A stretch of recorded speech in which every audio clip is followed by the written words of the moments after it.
In the heart of a Europe torn by religious strife, one man's name thundered across the battlefields, a symbol of defiance against the mightiest powers of his time. This is the story of Zizka, the one-eyed, and later completely blind, general who never lost a battle. His tale is not just one of military genius, but of unyielding faith and the revolutionary spirit of a people pushed to the edge.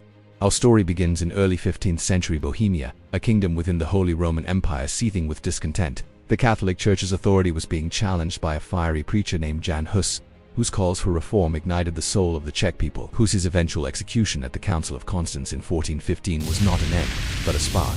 It lit a fuse of rebellion that would explode into the Hussite Wars, a conflict that would pit a small nation against the combined might of papal crusades and imperial armies. And at the forefront of this storm stood Zizka. Born into lower nobility around 1360, Zizka's early life was that of a soldier and a mercenary. He fought in Poland, served in the royal court, and even lived for a time as an outlaw. These were formative years, hardening him, teaching him the brutal realities of combat and the art of unconventional warfare. He lost an eye in one of these early skirmishes, a physical mark of the violent world he inhabited. But it was the spiritual fire of the Hussite movement that gave his life its ultimate purpose. When Prague erupted in the First Defenestration of 1419, with Hussite radicals throwing Catholic councillors from the windows of the new town hall, Zizka, now in his late 50s, was there. He embraced the cause with the fervor of a true believer. The Hussites were a diverse group, from radical peasants to noble lords, united by their demand for church reform and communion in both kinds, bread and wine for all. But they were massively outnumbered and outgunned by the crusading armies sent to crush them. This is where Zizka's brilliance shone brightest. He understood that to defeat knights in shining armor, you couldn't fight them on their terms. He needed to innovate. He needed to turn the tools of the common man into weapons of war. Enter the Wagenburg, the wagon fortress. This was Zizka's stir-stroke. He took ordinary farm wagons, reinforced them with heavy wooden planks and iron plates, and armed them with small cannons, handgunners, and soldiers wielding long hooked weapons called flails. These were not just defensive barricades. They were mobile fortresses, chained together wheel to wheel on the battlefield. They formed an impenetrable laager. The Crusader knights, accustomed to glorious open-field charges, would smash against this wall of wood and iron, their momentum broken, their horses panicked. Then, at Zizka's command, the gates of the wagon fortress would swing open, and the Hussite infantry would surge out, slaughtering the disorganized and demoralized knights. The Battle of Sudum in 1420 was the first great test of this tactic. With just 400 soldiers, including women and children, and a dozen war wagons, Zizka faced a force of 2,000 heavily armored royalist cavalry. He strategically positioned his wagons between two fish ponds, creating a narrow causeway that negated the knights' numbers and charging advantage. The Crusaders attacked again and again, but could not break the line. As dusk fell, they retreated, humiliated. A small band of rebels had defeated the flower of Catholic chivalry. The legend of Zizka had begun. Later that year, the first crusade against the Hussites arrived at the gates of Prague. A massive army, led by Emperor Sigismund himself, laid siege to the city. The key to the defense was Žižka Hill, a strategic height overlooking the supply lines.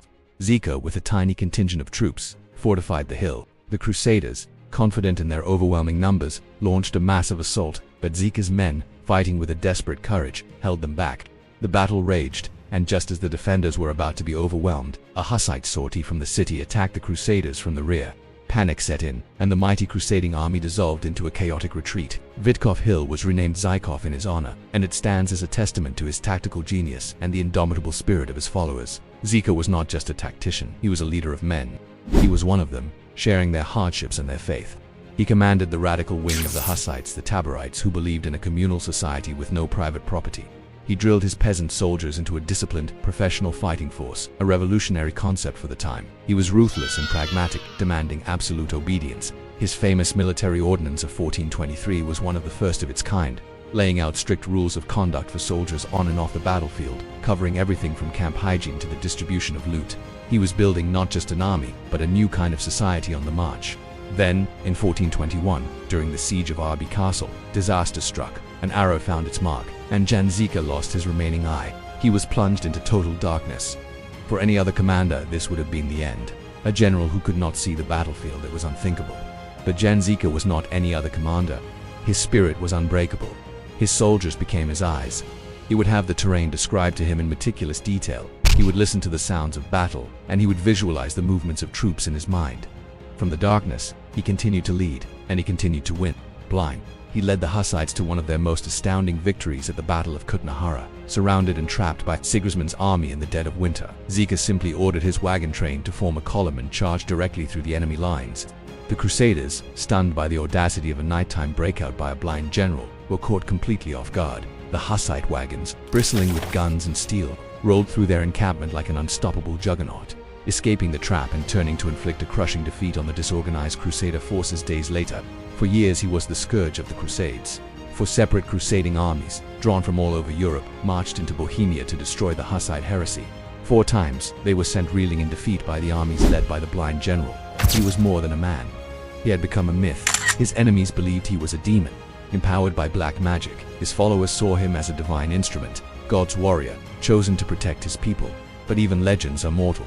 In 1424, while laying siege to the castle of Pribislav, Zizka, the invincible general, fell victim not to a sword or an arrow, but to the plague. He died undefeated, having never lost a single major engagement. His followers were devastated. They called themselves the orphans, for they had lost their father. But his legacy endured. His generals, trained in his methods, continued to lead the Hussite armies to victory for another decade. His innovations in mobile warfare and the use of gunpowder infantry would influence military tactics for centuries to come. Zizka's story is a powerful reminder that true vision does not come from the eyes, but from the will. In an age of darkness, he was a burning light of defiance, a man who, stripped of his sight, saw the path to victory more clearly than any of his foes. He remains one of history's greatest military commanders, a revolutionary leader, and an enduring symbol of a nation's fight for freedom and faith.